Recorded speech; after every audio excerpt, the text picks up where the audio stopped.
It's almost the Chinese New Year's again for 2018, Year of the Dog. And the easiest way to use Feng Shui to help you plan with your everyday life is to get a calendar, the Chinese Feng Shui calendar or lunar calendar. Usually it's very easy to get the Chinese version. They sell it at bookstore or they give away at the end of the year. A lot of Chinese supermarkets give away this type of calendar around the New Year time. If you want to get the English version, you can check out the descriptions below. Let's take a look at the traditional Chinese Feng Shui lunar calendar.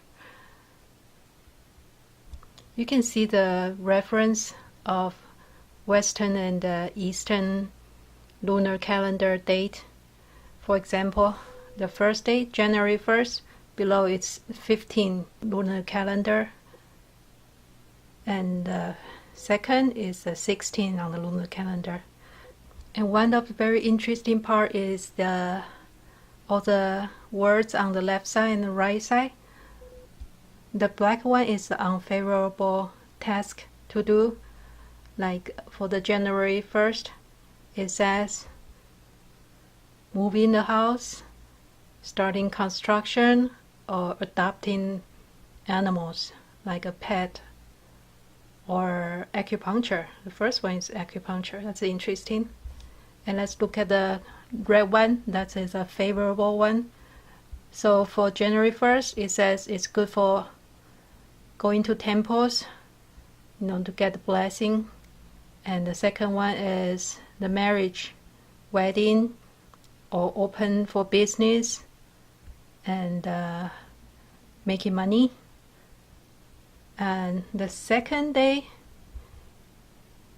let's look at the black one on the right. It's not good for moving or moving to a house, construction. And the lucky part on the left side, it's a good day for marriage or starting a new business, starting a new job, or fixing a tomb, or marriage. If you look at under number 5, it's lunar calendar 19, and it says 小寒.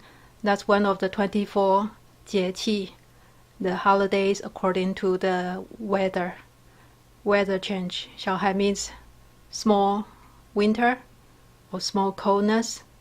And if we look down, there's a 大寒 on the 20th. It's also the 4th on the lunar calendar. 大寒 means big cold, big winter. That will be traditionally a very cold day. And for typical lunar calendar, they will include some Chinese zodiac animal sign predictions. And they will tell you the date for your animal sign and personality description. Sometimes they have a little prediction for this year or month to month.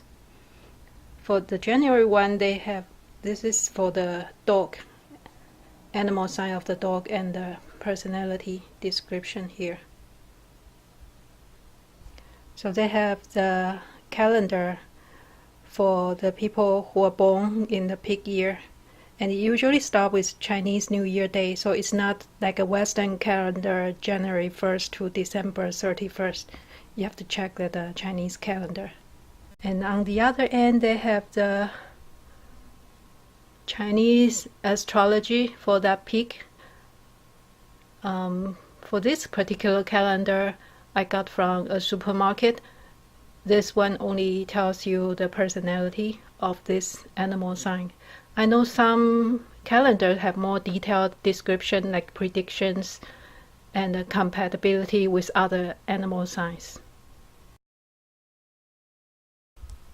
This is one of the English version of the Feng Shui diary calendar I got. I have the link below. It's similar on the right side. They have all the everyday favorable and unfavorable task. For example,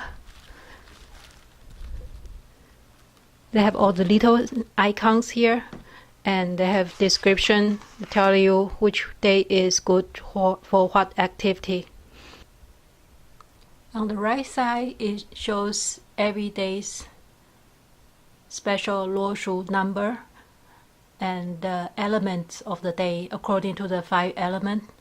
Like here, January 1st, the element of the day is water, and also the relationship to the 12 animal sign. That day is bad day for boar and the best day for rat. For the second day, the element of the day is wood, and a bad day for rat and good day for horse.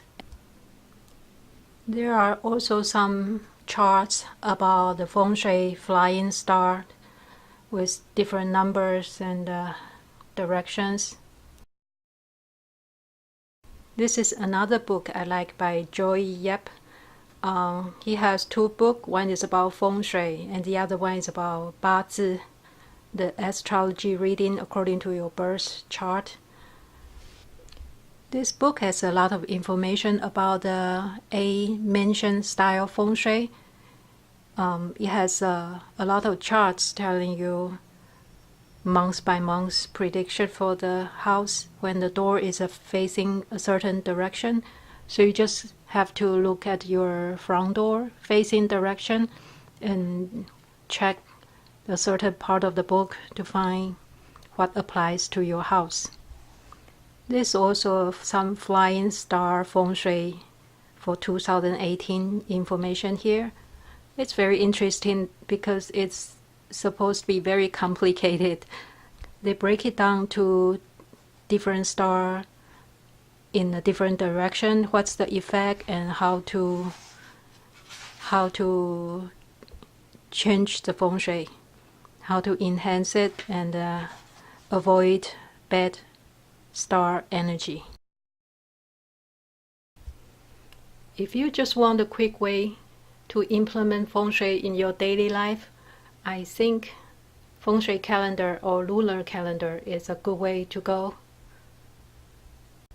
It doesn't matter which animal sign you are and how big or small your apartment is. There's always a way to enhance it, clean up the energy, and bring in more positive flow of qi. Thank you.